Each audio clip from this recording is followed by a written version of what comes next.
The rain lashed the stained glass windows of the monastery of Santa Cecilia with a ferocity that seemed to claw at the ancient stone, as if the heavens themselves sought to tear open the secrets buried within.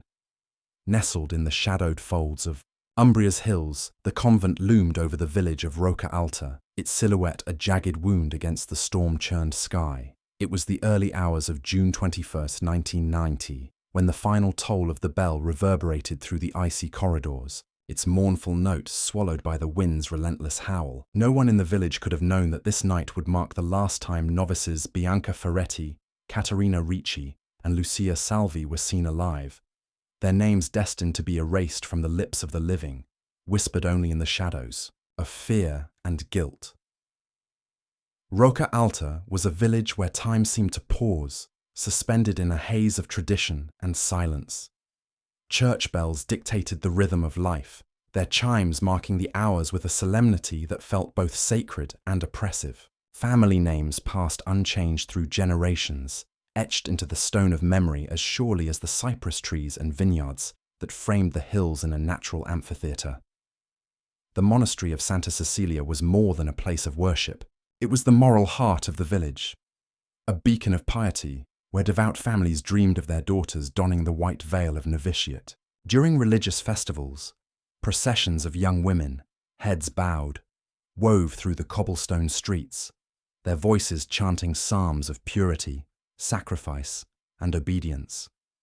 The villagers watched with pride, but beneath the surface, a quiet dread simmered, a sense that the convent's sanctity was a fragile mask, hiding truths too dark to name. The convent itself was a paradox of beauty and menace. Its whitewashed walls gleamed under the sun, its gardens meticulously tended with roses and lavender blooming in precise rows. Tall cypresses cast long, skeletal shadows at dusk, their tips swaying like silent sentinels. Yet within those walls, an unspoken tension pulsed. The schedules were rigid, designed to stifle thought. Prayers at dawn, silent meals, hours of labor, and endless contemplation. The nuns' glances darted away when questions lingered too long, and whispers died abruptly when a stranger entered the room. It was a place where silence was not just enforced, but revered, a sacred vow that seemed to guard something more sinister than devotion. Father Maximo, the convent's confessor, was the embodiment of its authority, tall and imposing, his black cassock always pristine. He carried himself with a gravitas that commanded the chapel. His voice, warm and resonant, wove sermons about the purifying fire of faith, words that could stir hearts to fervor or chill them with fear. His eyes, sharp and unyielding, seemed to pierce the soul, making even the village elders lower their gaze in deference. To some, he was a saint, a shepherd guiding his flock through the trials of faith.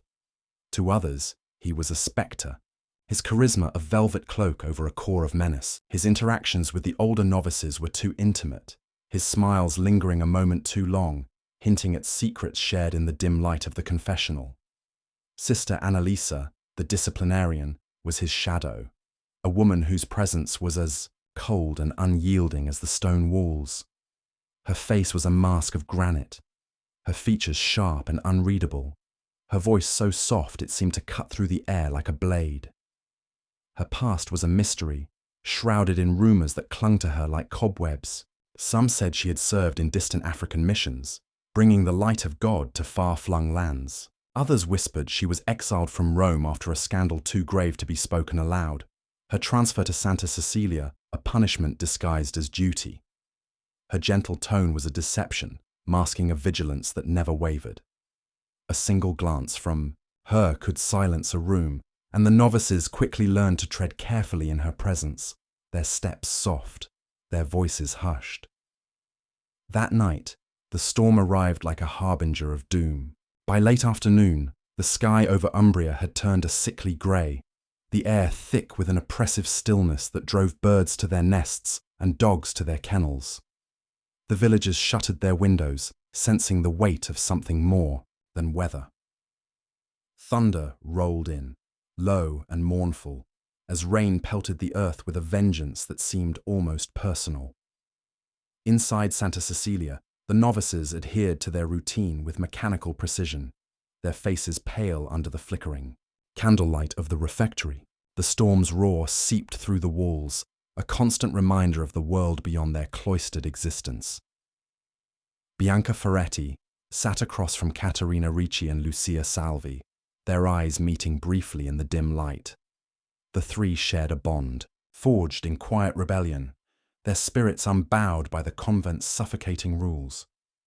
For weeks, they had been planning in secret, their whispered conversations hidden beneath the chants of vespers and the rustle of habits. They had no intention of fleeing. Their goal was far bolder, to expose the rot at the heart of Santa Cecilia. In a small notebook, meticulously hidden behind a loose stone in the confessional, they had documented the convent's sins, punishments cloaked as spiritual penance, abuses of power that left bruises on both body and soul, and names of those who wielded authority like a weapon. Dates and details filled the pages, a ledger of truth they hoped would reach beyond the convent's walls. Bianca, with her sharp mind and sharper tongue, had always been the boldest. Her questions in scripture study were too pointed, her gaze too defiant, earning her 3-cell reassignments under Sister Annalisa's cold scrutiny. Caterina, quieter but no less resolute, kept a diary, her neat handwriting capturing every injustice she witnessed. Lucia, the youngest, carried a sadness in her eyes. Her nights often spent weeping after confessions with Father Maximo, his probing questions leaving her raw and exposed. Together, they had vowed to act, to send their notebook to a trusted priest in Perugia, a man rumoured to question the church's darker practices. They believed their words could spark change, could break the silence that bound them. At 9 o'clock, the lights dimmed, a signal for the novices to retire. The storm raged outside, its fury shaking the windows as if demanding entry. Bianca leaned close to Lucia, her voice barely audible over the wind. "If we don't return, let the world know why we left." The words were a prayer, a pact, a plea. Lucia nodded, her eyes glistening, and closed her cell door with a soft thud that seemed to echo in the stillness. It was the last time anyone saw them alive. In the dead of night, a sound pierced the convent's oppressive silence. The old cloister bell, untouched for decades, tolled 3 times, its mournful clang reverberating through the stone corridors like a cry from the grave. Nuns stirred in their beds, hearts pounding, but none dared venture out. The bell, housed in a crumbling tower no one entered, was a relic of the convent's medieval past, its rope long rotted. Its ringing was impossible, unnatural, and the novices whispered of curses, of spirits trapped within the walls. Sister Annalisa, her lantern casting jagged shadows, patrolled the halls alone, her steps deliberate as she approached the northern wing, the oldest, most forbidden part of the convent. She locked the heavy iron door with a key that never left her side, her face unreadable, her silence a command. No questions were asked, no explanations offered. By morning, the storm had passed, leaving a world washed clean but heavy with unease. The beds of Bianca, Caterina, and Lucia were neatly made, their habits hung on pegs, their cells untouched by any sign of struggle. The windows were shut, the doors intact, as if the novices had simply dissolved into the dawn. In the chapel, a nun cleaning the altar noticed a broken rosary at its foot, its hand-carved wooden beads unmistakably Caterina's, a gift from her mother. Beside it, a single drop of blood, dried to a rust-red stain, marred the pale stone floor. The nun crossed herself and turned away, her lips sealed by fear or habit. The discovery sent a ripple of dread through the convent, but no one spoke of it openly. Silence was the rule, and silence was obeyed. Elena Ricci was 17 when her mother delivered the news, her voice trembling with a grief she couldn't name. Caterina's gone. They say she left with 2 others, but her eyes told a different story. Fear flickered in her mother's gaze, a spark that ignited a fire in Elena's heart. She had always been close to Caterina, her older sister a beacon of strength and quiet courage. The idea that Katerina would abandon her vows without a word, without a letter, was unthinkable. Elena saw the lie in the church's story, felt it like a blade in her chest. A week later, the Diocese of Perugia issued a cold, clinical statement. Sisters Bianca Ferretti, Caterina Ricci, and Lucia Salvi have left the monastery of their own accord, citing a vocational crisis. Authorities have been notified, but no, foul play is suspected. The case was closed without a police investigation, the truth buried as swiftly as the novices themselves. Don Julio, Roca Alta's mayor for nearly 2 decades, appeared on local television, his voice steady, his eyes avoiding the camera. We respect their choice and wish them a life of freedom. But his words rang hollow, and the village whispered. A cook swore she saw Katerina scribbling frantically in the kitchen the night before, her hands trembling as she wrote. A nun heard 3 sharp knocks on the northern wing's door, a sound that chilled her to the bone. A gardener noted Sister Annalisa's order to cover the old courtyard with lime that same day, though no repairs were planned. Each rumour was a crack in the convent's facade, a glimpse of the darkness beneath. But the official story held firm, unyielding as the stone walls that guarded Santa Cecilia's secrets. There was another figure, her name rarely spoken, her presence a ghost, in the convent's records.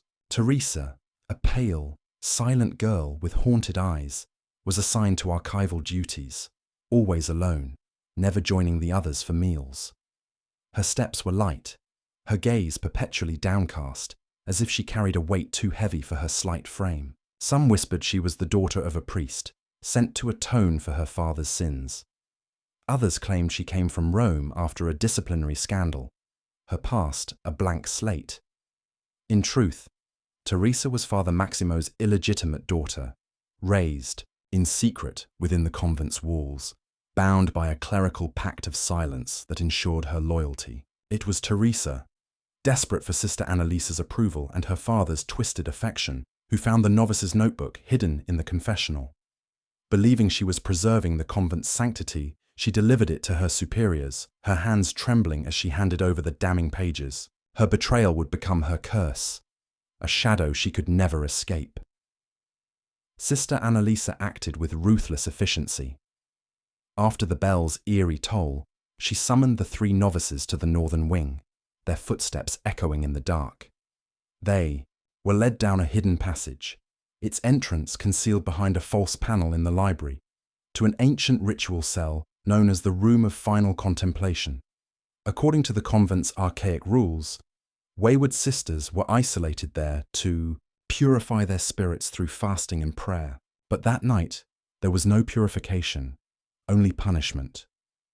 The stone door was sealed from the outside, no food, no water, no mercy. The novices' defiance, their refusal to be silenced, had signed their death warrant.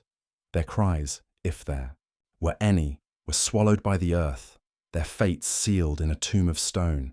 Teresa, realizing her mistake the next day, pleaded with Sister Annalisa to release them. Her voice broke, her eyes wide with horror, but Annalisa's gaze was unforgiving.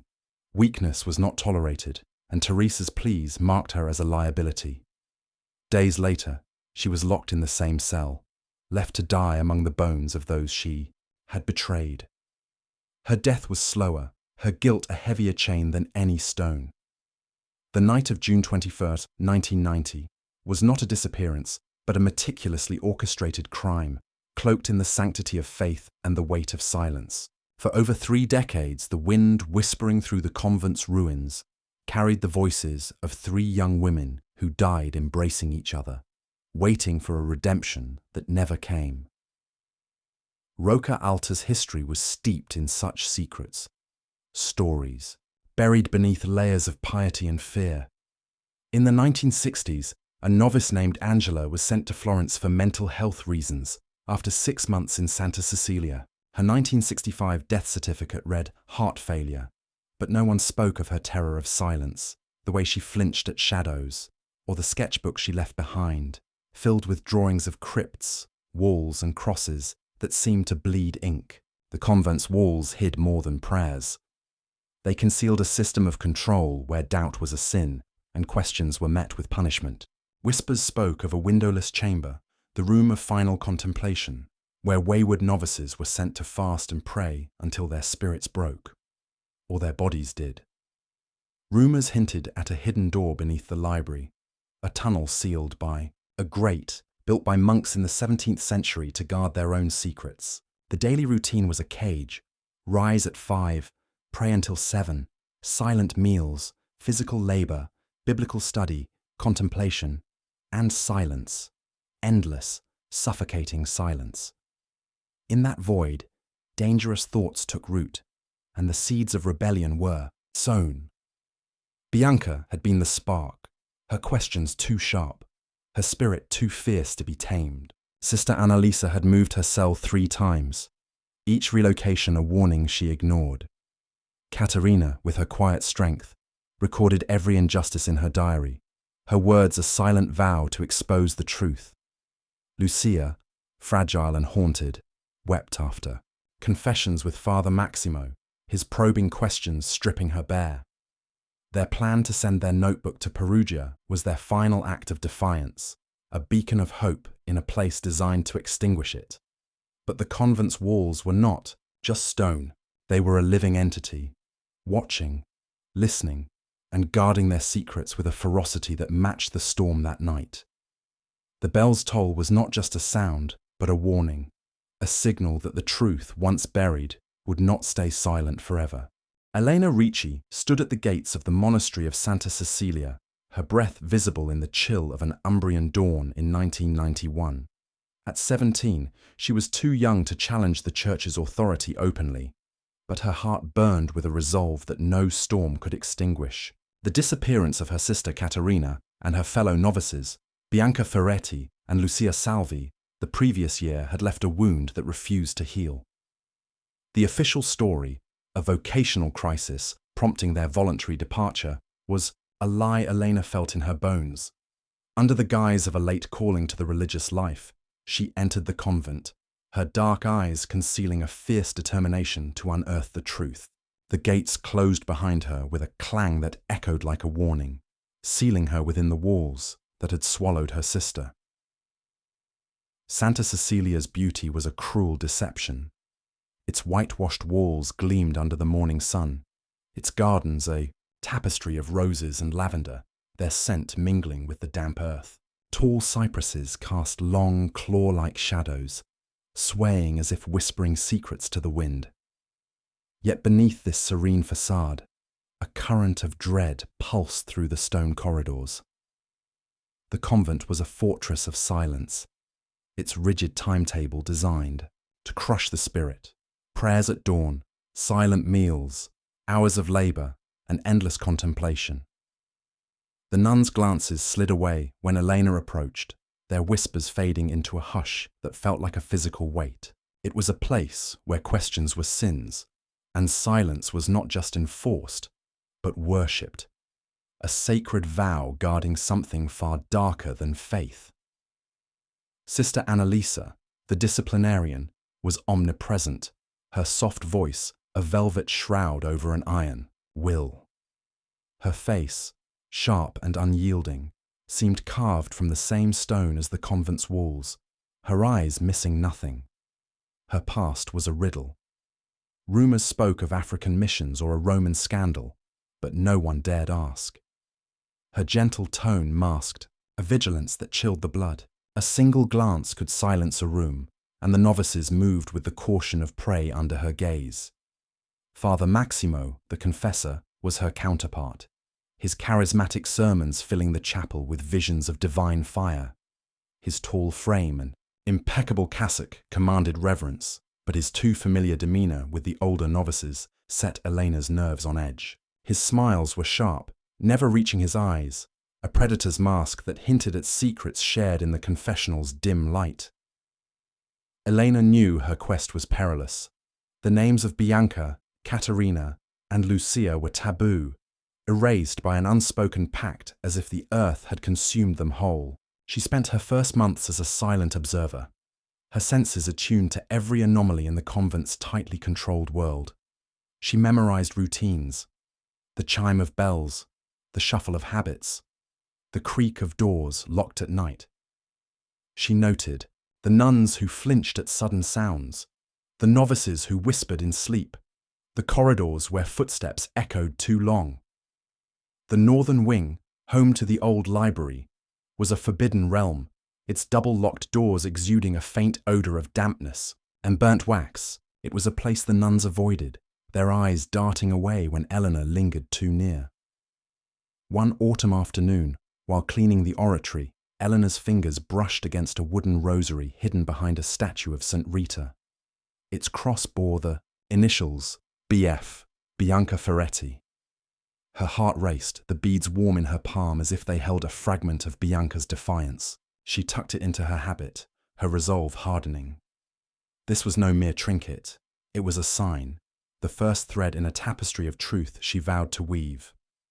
In the sleepless nights that followed, she mapped the convent's layout in her mind, her thoughts lingering on the northern wing. She recalled a rumor from her first week, a hidden door beneath the library, a tunnel sealed by a grate, built by monks centuries ago to guard their secrets. The idea felt like a whisper from the walls themselves, urging her to look deeper. Elena's days were a study in patience, her nights a battle against fear. She moved through the convent like a ghost, her steps soft, her eyes sharp.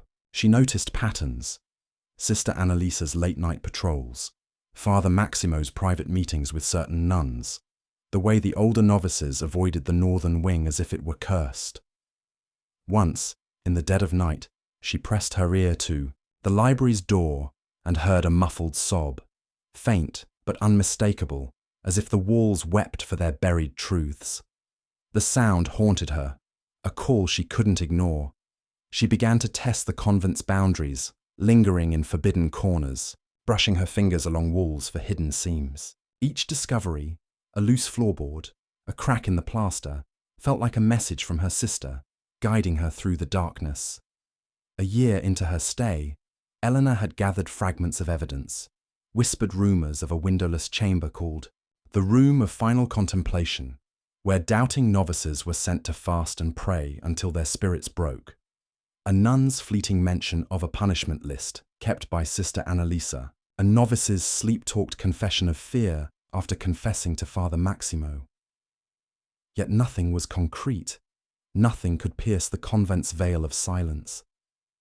Then, one evening in the confessional, an elderly nun, her eyes clouded with age and sorrow, leaned close, her breath sour with fear. "They didn't cross the gate," she whispered, her voice trembling. "The earth swallowed them." The words struck Elena like a blade, sharp and cold.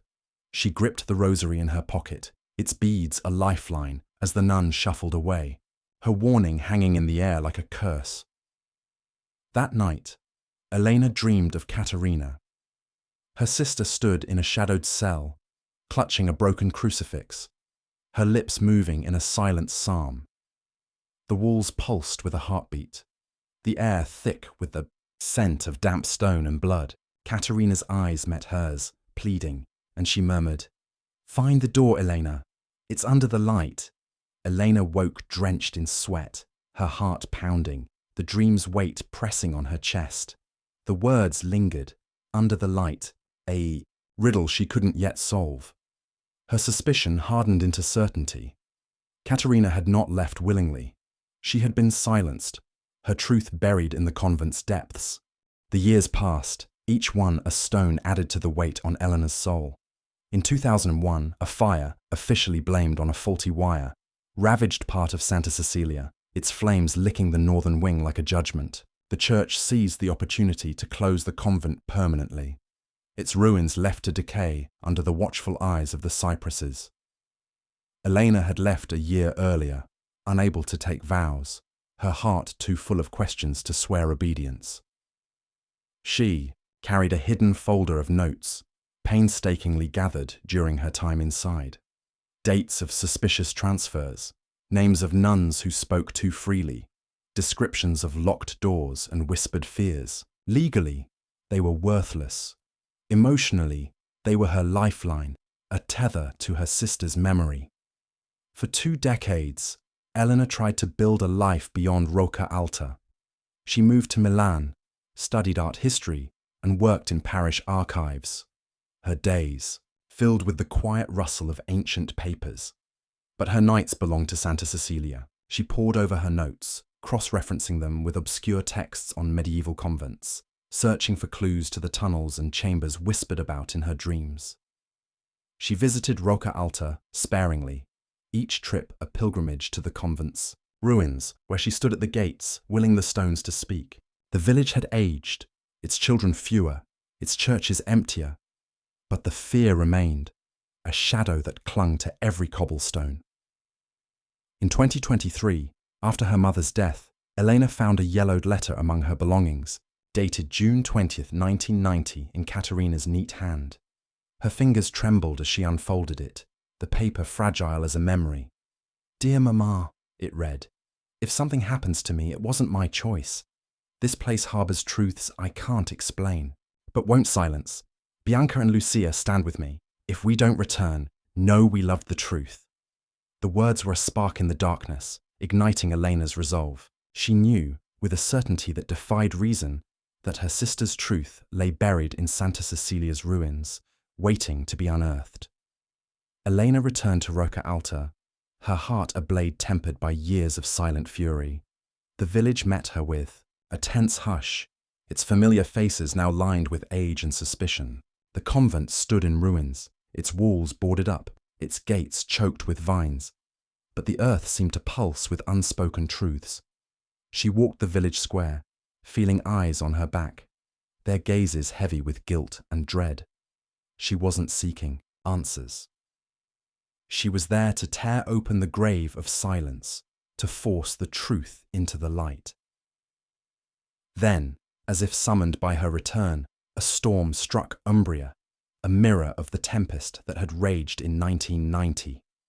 Lightning cracked the sky, rain lashed the hills, and the wind howled with a fury that seemed almost alive. In the chaos, a towering cypress crashed into the convent's rear wall, its roots tearing through stone and earth. Among them, a worker found a rusted medallion, its surface etched with the initials CR, Caterina Ricci.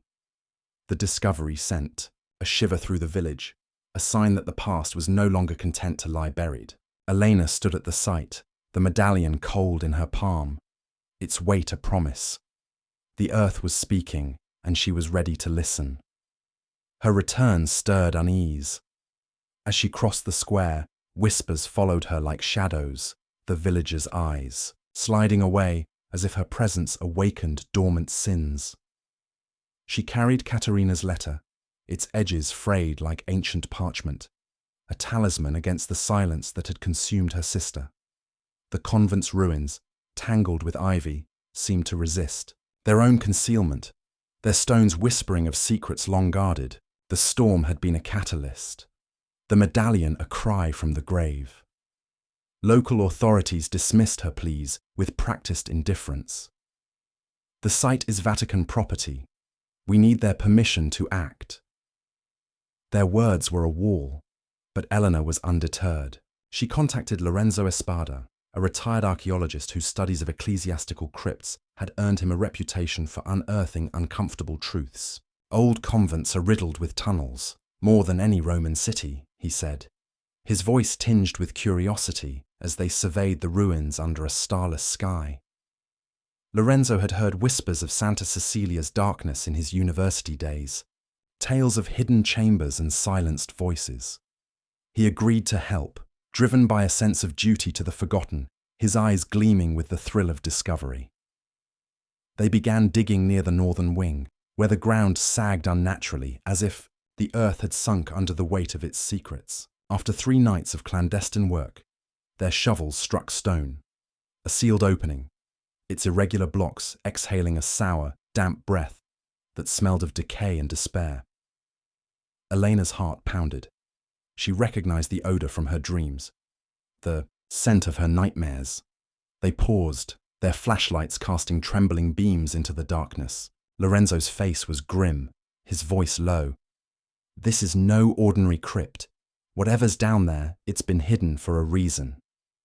Elena nodded, clutching the rosary in her pocket, its beads a silent prayer.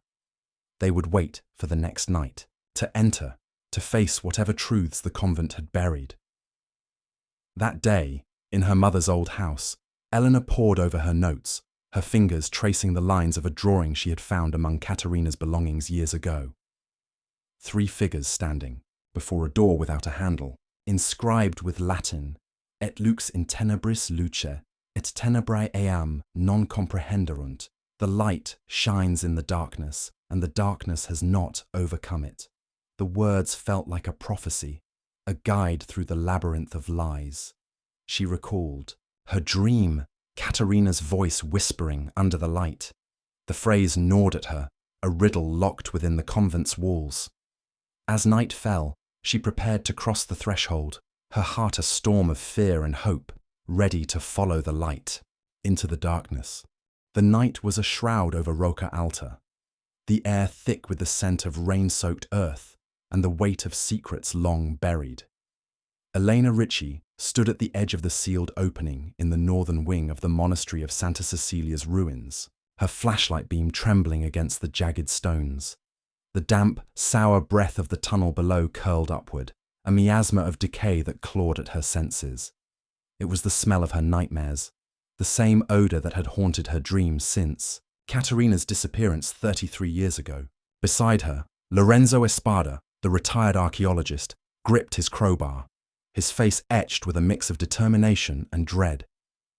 "Whatever's down there," he murmured, his voice low.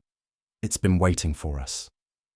Elena nodded, her fingers tightening around the rosary in her pocket, its beads a silent prayer.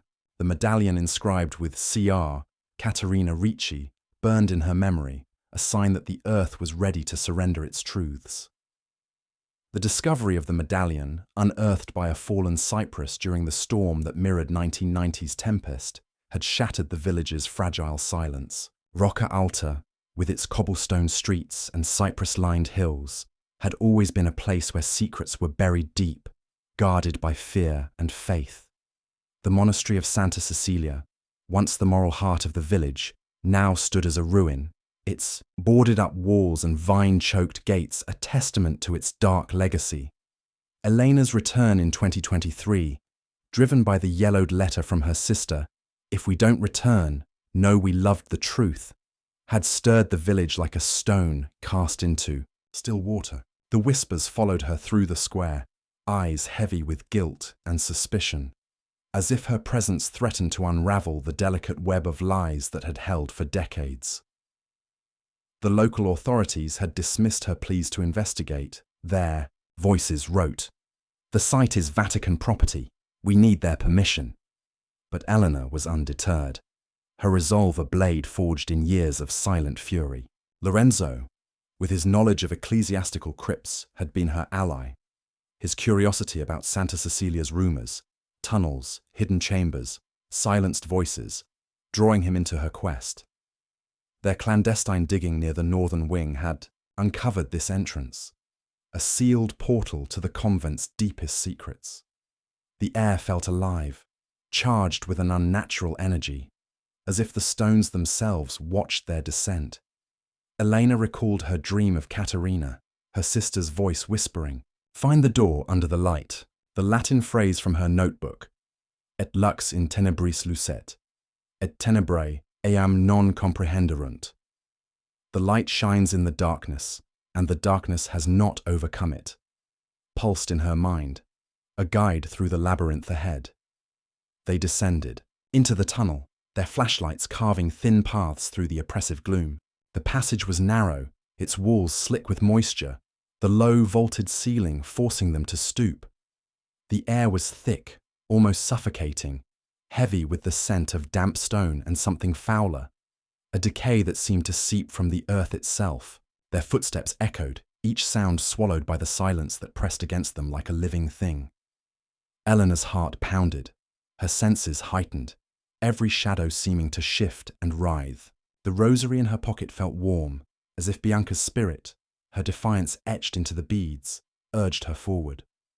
30 yards in, the tunnel opened into a chamber, its walls etched with unsettling symbols, crosses entwined with serpents, eyes that seemed to follow their movements, tongues of flame frozen in stone. The air grew colder, a chill that seeped into their bones. At the chamber's far end stood a massive iron door, its surface pitted with rust but unyielding, barred from within. Carved above it was a Latin inscription, Pax per silentium, peace through silence. The words sent a shiver down Elena's spine, a chilling echo of the convent's creed. Lorenzo's flashlight flickered, casting jagged shadows that danced like spectres. "This is no ordinary crypt," he whispered. "It's a place of judgment." Elena approached the door, her fingers tracing the cold metal. A faint hum seemed to emanate from it, a vibration that set her teeth on edge. She recalled the elderly, Nun's warning from her time in the convent. The earth swallowed them. The memory was a spur, driving her to act. Lorenzo wedged his crowbar into the door's seam, and together they heaved, the metal groaning in protest. The bar snapped, open with a sound like a gunshot, and the door creaked inward, revealing a darkness so absolute it seemed to devour their light. Inside, silence was a physical force, pressing against their chests, stealing their breath. Elena's flashlight swept the room, its beam trembling as it revealed a small, circular chamber, its walls bare except for a single, crude crucifix carved into the stone. The floor was littered with relics of despair, a consumed candle stub, its wax pooling like frozen tears, a shattered clay bowl, its fragments glinting in the light, and against the far wall, 3 huddled figures in tattered grey habits. Elena's, breath caught, her heart a hammer in her chest. They were skeletons, their bones entwined as if seeking comfort in their final moments. One clutched a broken crucifix, its wood splintered but unmistakable, Caterina's. Another lay beside a rusted reliquary, its lid pried open to reveal a dried flower, brittle as memory. Scattered papers, fused by dampness, bore legible words in Caterina's hand. "They locked us in for speaking. Let this stone bear witness." Elena sank to her knees, tears burning her eyes. These were Bianca, Caterina, and Lucia, buried alive for their courage, their defiance a crime in the eyes of Santa Cecilia's guardians. The air seemed to hum with their presence, their final breaths trapped within the walls. She reached out, her fingers hovering over the crucifix, as if touching it could bridge the decades between them. A sudden chill brushed her neck, a whisper of movement in the still air, and her flashlight flickered, plunging the room into momentary darkness. When the light returned, she saw it, a 4th skeleton, huddled in a shadowed corner, its bones more recent, its habit less decayed. No crucifix, no papers, only a medallion inscribed with Mater Dolorosa, Mother of Sorrows. It was Teresa, the betrayer, who had died alone years later, her body marked by the weight of guilt, perhaps seeking atonement, perhaps abandoned by those who had used her. Lorenzo's voice broke the silence, hoarse with shock. "This is a tomb, Elena. They didn't just disappear, they were erased." His flashlight swept the walls, revealing faint scratches, as if fingers had clawed at the stone in desperation. Eleanor's gaze fell on the papers, their ink blurred but defiant. She gathered them carefully, her hands trembling, each fragment a piece of her sister's soul. The words were a testament, a cry that had waited decades to be heard. She whispered, "I found you, Caterina. You're not alone anymore." The air stirred, a sourceless breeze that flickered their lights, as if the dead answered her vow. Timai emerged from the crypt, the night sky above Rocca Alta, a tapestry of stars. Indifferent to the horror below, Lorenzo's face was pale, his hands shaking as he sealed the entrance with stones, a temporary barrier until the authorities could be summoned. Elena clutched the papers to her chest, the rosary in her pocket a burning weight. They alerted the local police, who, faced with the undeniable evidence, could no longer turn away. The news spread like wildfire, reaching Perugia and beyond, drawing journalists and Vatican officials to the village. The crypt was cordoned off, the remains exhumed under forensic scrutiny, each bone a silent witness to the convent's crimes. The media swarmed Rocca Alta, their cameras flashing like lightning, illuminating the village's shame. The discovery shattered the fragile peace of Rocca Alta.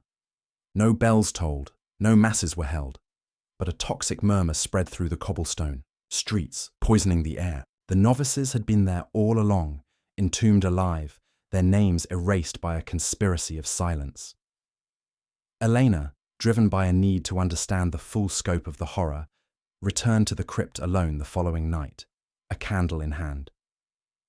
The tunnels, air was colder, heavier, as if the walls resented her intrusion. She knelt before the now empty chamber, the candle's flame casting shadows that seemed to writhe. "I'll make them speak," she whispered, her voice steady despite the tears. A gust, impossible in the sealed space, flickered the flame, its light dancing but unextinguished, a reply from the shadows.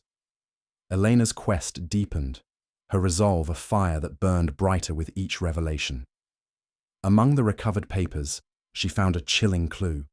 It began with the penance lists. These were records of spiritual sins, impure thoughts, desires to leave, criticism of superiors, kept by Sister Annalisa with meticulous cruelty.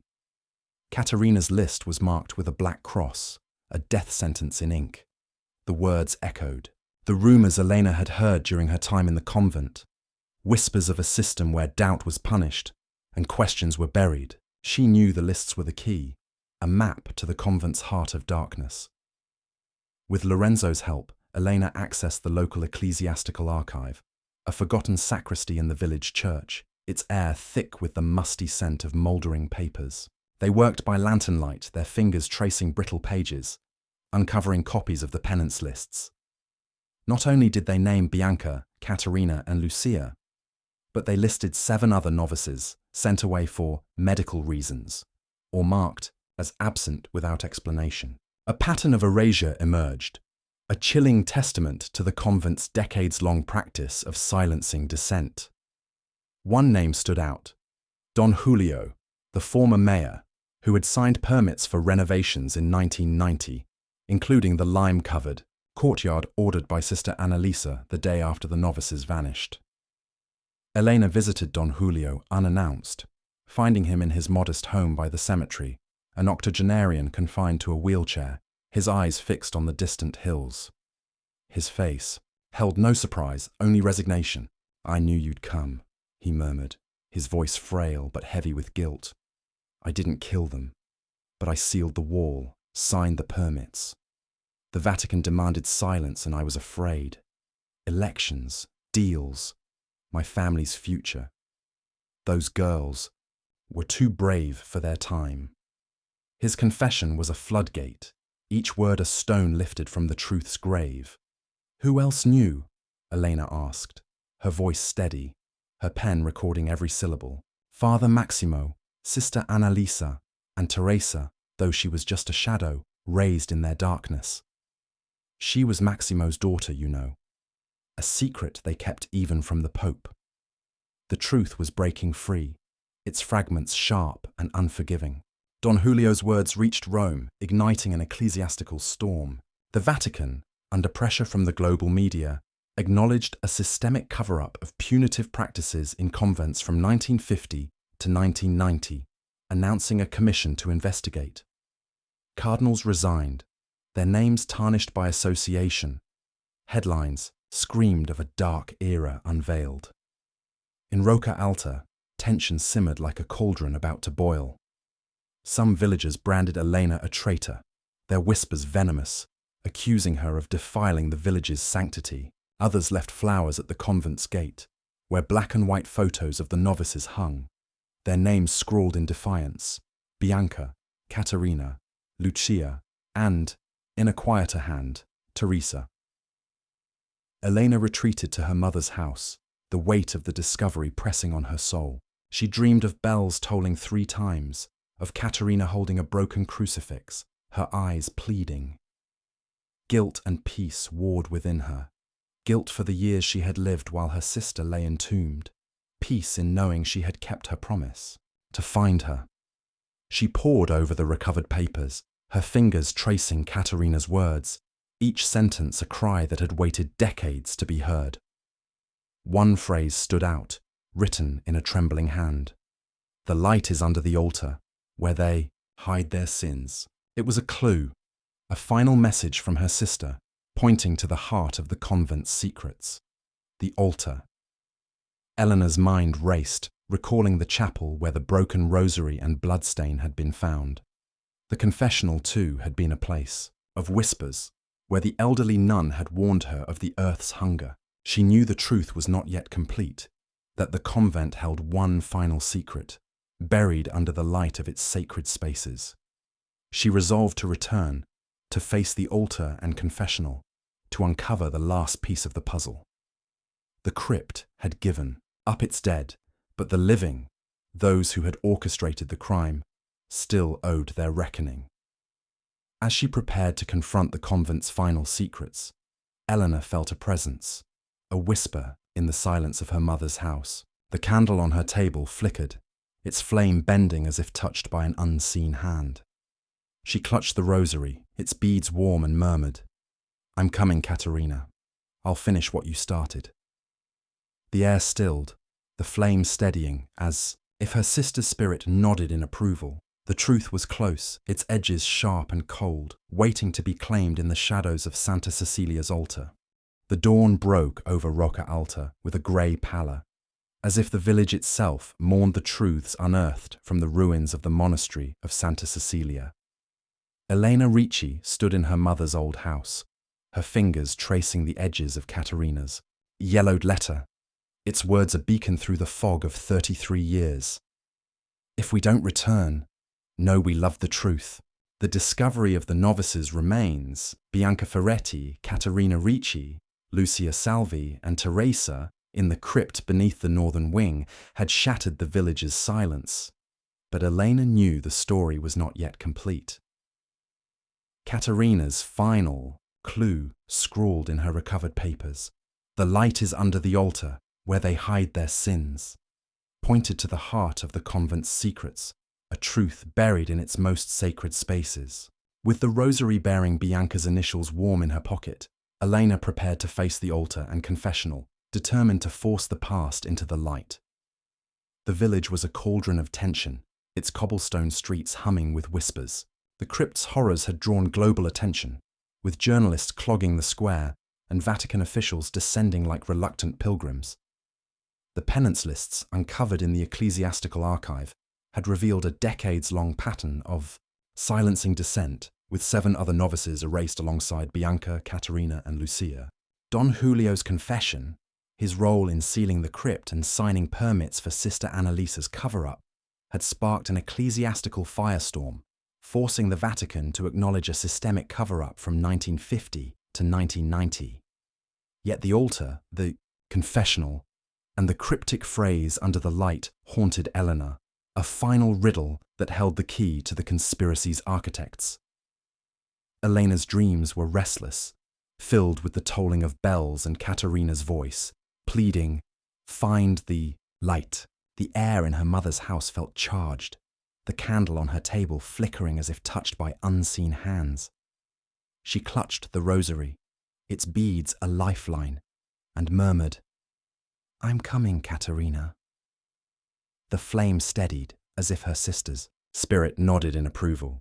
She knew the convent's ruins held one last secret, a truth guarded by the same silence that had entombed the novices. With Lorenzo Espada's support, she resolved to enter the chapel, to confront the altar where the broken rosary and bloodstain had been found in 1990, and to search the confessional where an elderly nun had whispered, "The earth swallowed them."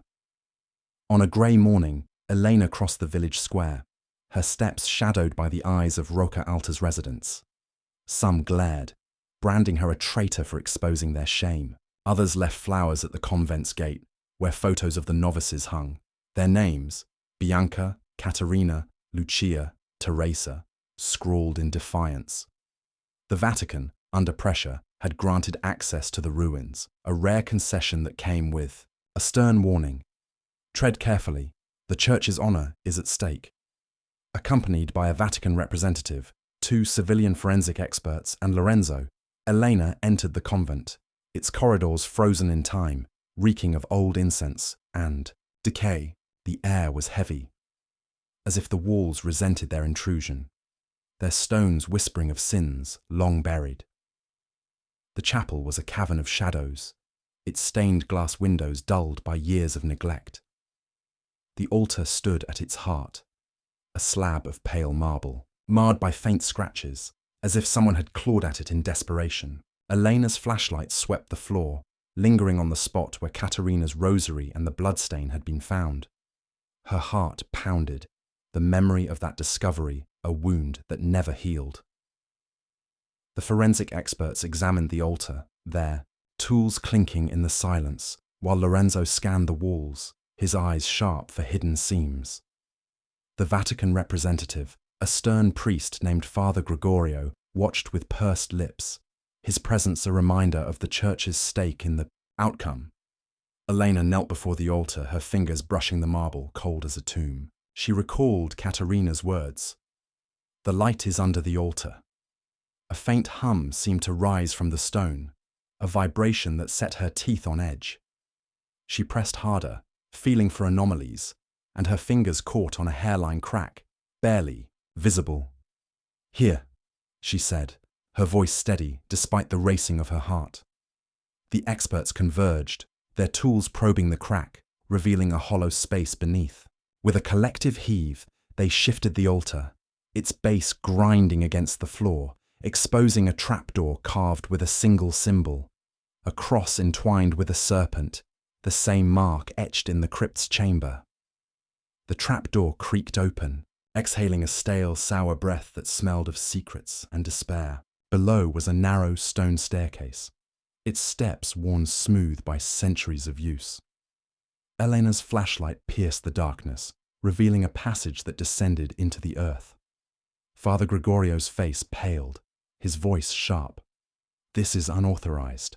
We must consult Rome." But Elena's gaze silenced him, her resolve unyielding.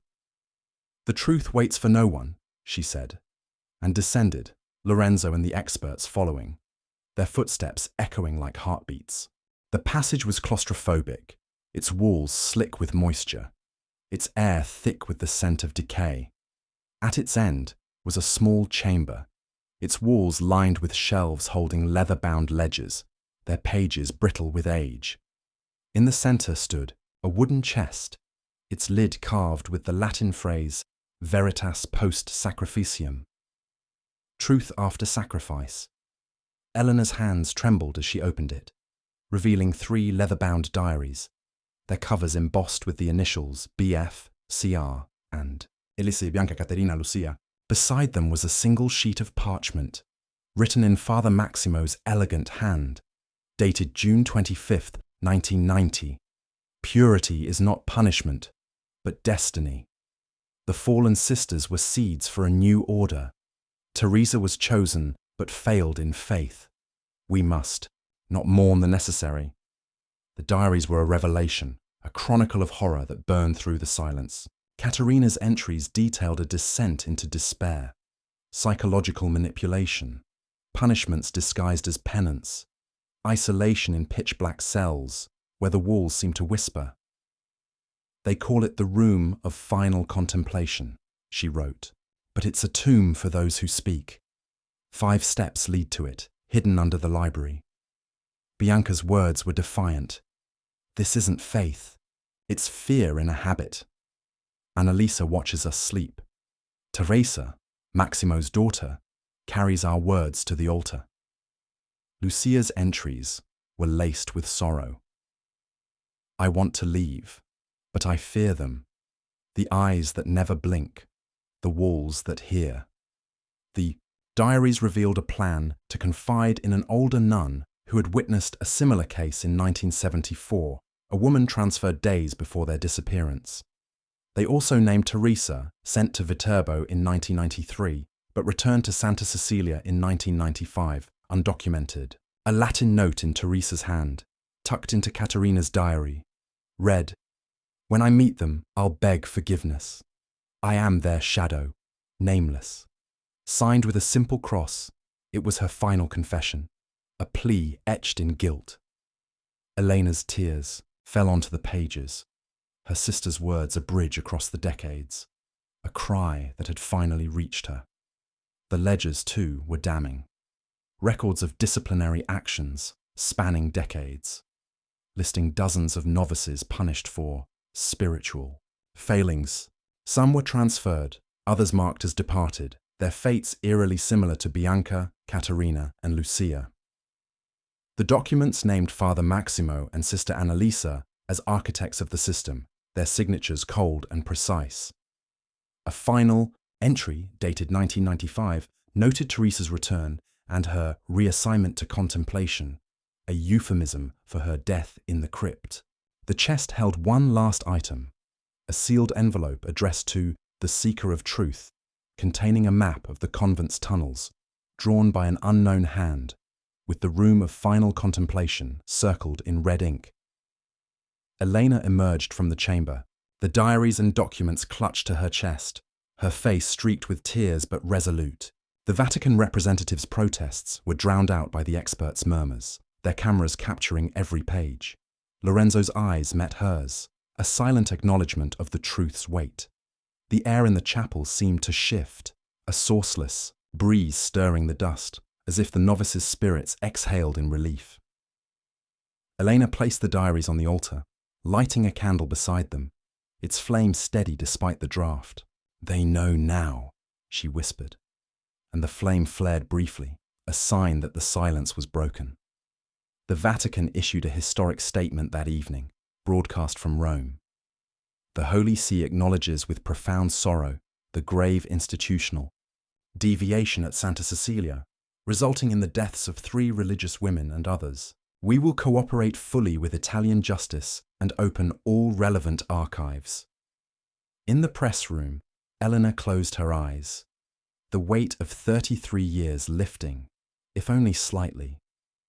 Words couldn't restore lives, but they shattered the silence that had suffocated her sister. On October 2nd, 2023, a formal excavation began beneath the library, overseen by a team of archaeologists, forensists, historians, journalists, and officials from the Vatican and Italian government. The earth, long mute, spoke through shovels and cold lights, revealing a network of passages with reinforced walls and low vaults, some bearing 10th century Latin inscriptions, others modified in the 20th century, evidence of prolonged, secret use. At the labyrinth's heart was the room of final contemplation, a circular chamber 5 meters wide, its low dome forcing entrance to bow in submission. The walls bore crosses, eyes, tongues of fire, and Latin phrases, pax per silentium, peace through silence, veritas post sacrificium, truth after sacrifice. A wilted flower, carved into the Benedictine emblem, matched the reliquaries. In a shallow pit, the team confirmed the remains of Bianca, Caterina, and Lucia curled together, their bones, showing starvation, fractured nails, and broken ribs.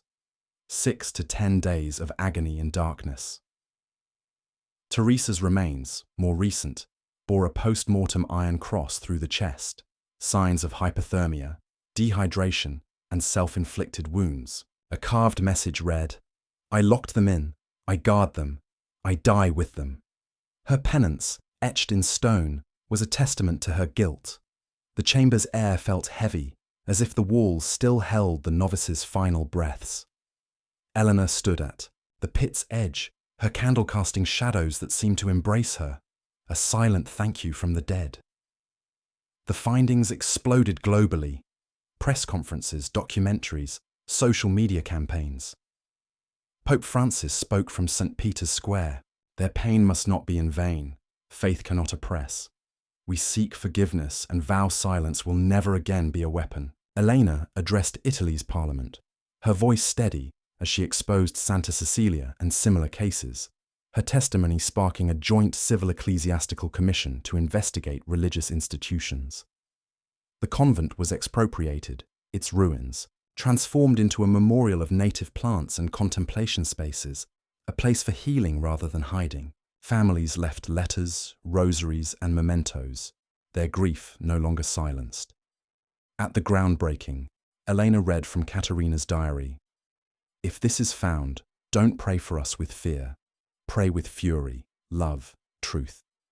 The punishment chamber was sealed with bulletproof glass, a testament for visitors to see, read, and feel the weight of the broken silence.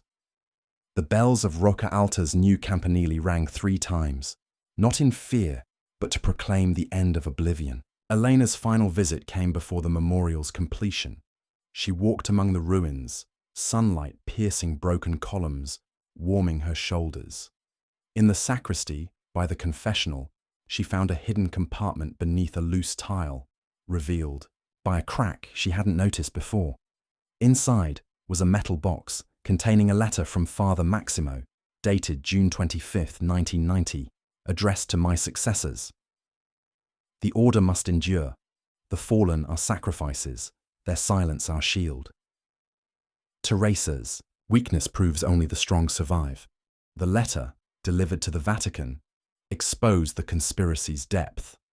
Maximo, dead in 2015, was condemned by Pope Francis as a perverter of the gospel, his name struck from church honors. The revelation sparked global outrage, with women, many, elderly, sharing stories of abuse in religious institutions. A Rome symposium with Elena as keynote speaker declared, "I'm no heroine, just a sister. Love for my sister taught me resistance. Their memory demands I speak." Her words, "I was just a sister," became a rallying cry, echoed in protests and memorials worldwide. At the memorial's unveiling, Elena joined the families, their hands linked in a circle around 4 marble plaques. Bianca Ferretti, Caterina, Ricci, Lucia Salvi, and Teresa. No surname, no title, just a name reclaimed. Candles were lit, letters left, the air filled with a silence of listening, not suppression. Alone later, Elena stood before the plaques, recalling Caterina's letter. "If we don't return, let them know why we left." Now, all new, the Yates bells rang 3 times, then a 4th. Not punishment, but redemption, a new beginning. In Rocca Alta, something broke, something healed, something grew where only shadows once stood. Mist settled over the village, as if Rocca Alta exhaled a long-held breath. The convent's ruins became a plaza of young cypresses and wildflowers, planted by those who had wept in secret. A forged iron cross held a white stone circle, the memorial of the silenced sisters. Visitors left candles, letters, photos, children's drawings, each offering a stitch in the fabric of memory. No altars, no sacred images, only names, only absences. A plaque read, "Here, silence no longer reigns. Here, voices live." Families found their voices, elderly women shared stories, and schools taught Santa Cecilia's history as a lesson, in courage, not scandal. Elena moved to Bologna, aiding women from abusive religious institutions, their stories echoing her own. At the memorial, she left a letter. "I thought I sought justice, but I sought truth. Justice is the visible echo. Truth, the silence that no longer wounds. Thank you for resisting, for guiding me." A 7-year-old girl, lighting a candle, asked if Elena knew the women in the photos. Touching the stone, Elena smiled. "Yes, they were my sisters, in blood and soul." The campanile's chimes rang 3 times, a song born of pain and transformed into light. A 4th chime followed, soft and clear, as if Teresa's voice joined the chorus. Bianca, Caterina, Lucia, and Teresa's story was no longer a mystery or a closed file. It was a living testament to breaking silence, turning pain into action, making victims beacons for future generations. A reminder, Faith without truth is a shadow that mutilates compassion, destroys humanity. True faith demands light, justice, memory. Never again let truth seekers be punished. Let fear wear a habit. Let silence be sacred. Let obedience excuse cruelty. Never again. The bells rang a fifth time, and Roca Alta listened, its heart beating anew.